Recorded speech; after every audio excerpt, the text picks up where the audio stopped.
Assalamualaikum students, I hope you are all fine, safe and sound. I am Adiba Hanif, your social studies teacher. Today we are discussing about your history book. Unit number 2 है. आज हमने start करना हमारा 1 Neolithic period complete हो चुका है. आज हमने यूनिट नंबर 2 स्टार्ट करना है, फर्स्ट इन्वेंशंस. इसका फर्स्ट चैप्टर है. आज हमारे पास फायर और हमारा टॉपिक भी क्या है, फायर से ही रिलेट करता है. तो स्टूडेंट्स, हम जैसा कि जानते हैं, हम आपने अभी यूनिट का नाम पढ़ा डिस्कवरीज़ और इन्वेंशंस. तो इन्वेंशंस और डिस्कवरीज़ क्या होती हैं? ये इजादात, जो चीज़ें मतलब इंसान को ज़रूरत महसूस हुई और उसने चीज़ें बनाना स्टार्ट कर दी, तो वो उसकी क्या होती हैं, न्यू न्यू चीज़ें बनाते जाना, वो उसकी इन्वेंशंस. और कुछ चीज़ें जो पुरानी हैं उन्हें दरियाफ्त करना, वो उसकी क्या कहलाती हैं, वो उसकी इन्वेंशंस या फिर डिस्कवरीज़ कहलाती हैं. तो स्टूडेंट्स, जैसा कि अगर देखें, हम पहले क्या करते थे, कार्स और हॉर्सेस को यूज़ करते थे किन के लिए, सफ़र वगैरह के लिए. बाद में क्या हुआ, ऑटोमोबाइल्स आई. ऑटोमोबाइल्स के लिए अब जो कच्चे रास्ते थे वो बेनिफिटेड नहीं थे, वो अच्छे नहीं थे. तो उसके लिए क्या हुआ कि हमने क्या किया, रोड्स बनाना स्टार्ट कर दिया और दरख्तों वगैरह को काट दिया और ऑटोमोबाइल्स के लिए रोड बनाना स्टार्ट कर दिए. तो मतलब क्या है कि इस तरह जैसे जैसे हमने एक चीज़ को ईजाद किया, उसके ज़रूरत के लिए हमें दूसरी चीज़ बनाना पड़ गई. तो ये सारी हमारी क्या थी, इन्वेंशंस और डिस्कवरीज थी. उन्हीं में से आज हमने एक फायर को डिस्कस करना है. तो फायर फायर किस तरह इन्वेंट हुई, इसका जो मतलब कंफर्म नहीं है, कोई भी इसके बारे में व्यूज़ हमारे क्लियर नहीं है. हाँ, अभी तक तो यही समझा जाता है कि स्टोन्स को मिलाकर, मतलब स्टोन्स को क्या करके रब करके रगड़ के हमने फायर को क्या किया, इन्वेंट किया. फायर से पहले क्या था कि जो सन सेट था, जब तक सन सेट होता था और उसके जब तक ही क्या होता था कि हमारी एक्टिविटीज़ चलती रहती थी. उसके बाद जो लोग होते थे, सनसेट आफ्टर सनसेट क्या होता था कि लोगों की एक्टिविटीज़ रुक जाती थी और लोग एक जगह पर इकट्ठे हो जाते थे और सूरज के राइज़ होने तक, सन के राइज़ होने तक वहीं इकट्ठे रहते थे. और जब राइज़ हो जाता था फिर अपनी एक्टिविटीज़ को स्टार्ट करते थे. तो इस तरह फिर फायर हुई, तो इन्वेंट हुई. फायर के बाद क्या हुआ, ह्यूमंस का जो वे ऑफ लाइफ था वो चेंज हो गया था. आज जो हमारा फर्स्ट क्वेश्चन है हमारे पास, आज हमने जो क्वेश्चंस पढ़ने हैं वो तीनों एक्सरसाइज से हैं. आपने तीनों को अपनी कॉपीज़ पे राइट करना है और लर्न भी करना है. फर्स्ट हमारा क्वेश्चन है, how had fire change the early life of early humans. मतलब अर्ली ह्यूमंस की लाइफ को जो फायर ने कैसे चेंज किया था. तो हमारे पास fire provided a source of warmth and lightning, protection from predators specially at night, a way to create more advance hunting tools and method for cooking food. तो क्या हुआ था, जब फायर ने एक सोर्स प्रोवाइड किया था वार्मथ का, मतलब ठंड में जो लोग थे उससे गर्माइश हासिल करने लगे, लाइटनिंग रोशनी. अब क्या हुआ था, सनसेट के बाद भी क्या होता था, लोग अपनी एक्टिविटीज़ को क्या कर सकते थे, रवा रख सकते थे, अपनी एक्टिविटीज़ प्रोसीड करते रहते थे. उसके बाद प्रोटेक्शन फ्रॉम प्रेडेटर्स. अब रात के अंधेरे में अगर कोई जानवर उन पर हमला कर देता तो वो उससे ख़ुद को बचा नहीं सकते थे. और इस तरह लाइट ने क्या किया, उन्हें प्रीडेटर से, शिकार से बचने से भी बचाया, स्पेशली एट नाइट, खुसूसन रात के वक्त.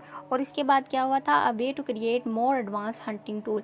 और इसके ज़रिए उन्होंने क्या किया था, हंटिंग मतलब जो औजार थे उन्हें मोल्ड करना स्टार्ट कर दिया. फायर पे मोल्ड हो जाते हैं ना, उन्हें मोल्ड करके क्या किया कि हंटिंग टूल्स ईजाद करना स्टार्ट कर दिए. The culture advances allowed human geographical dispersal and cultural innovation and change the diet and behaviour.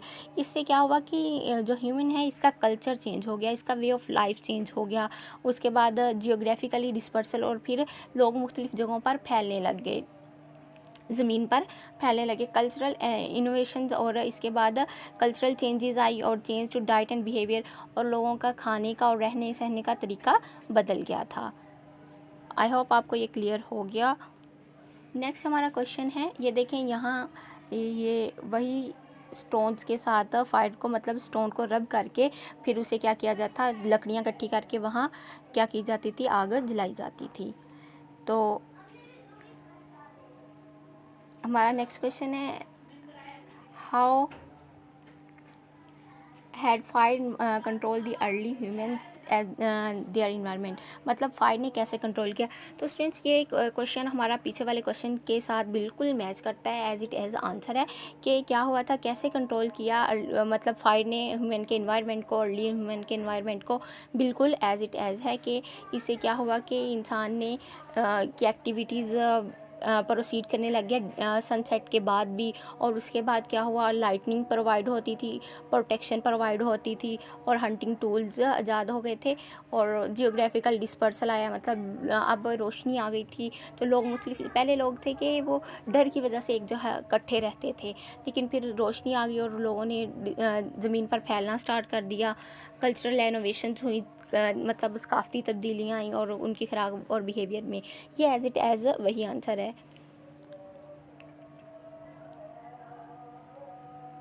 Next हमारा थर्ड क्वेश्चन आज एक्सरसाइज से है, write about any invention that you feel was a turning point for humans and it change the way of we lived. मतलब आप किसी भी एक invention के मुतालिक लिखें जिससे आप सोचते हैं कि इसने ह्यूमन के लाइफ को, मतलब वे ऑफ लाइफ को, जिस तरीके से हम रह रहे हैं, इसे चेंज कर दिया। तो बेसिकली आज हम फायर पढ़ रहे हैं तो हम फायर के मुतालिक ही लिखेंगे कि fire is the first invention that we feel was a turning point in humans and changed the way of living. मतलब क्या था, ये एक फर्स्ट इन्वेंशन में से थी जिसने क्या किया, टर्निंग पॉइंट दिया था, ह्यूमन के रहने सहने के तरीक़ों को एक चेंज दिया था। The discovery of fire mean that human could save themselves from human creature.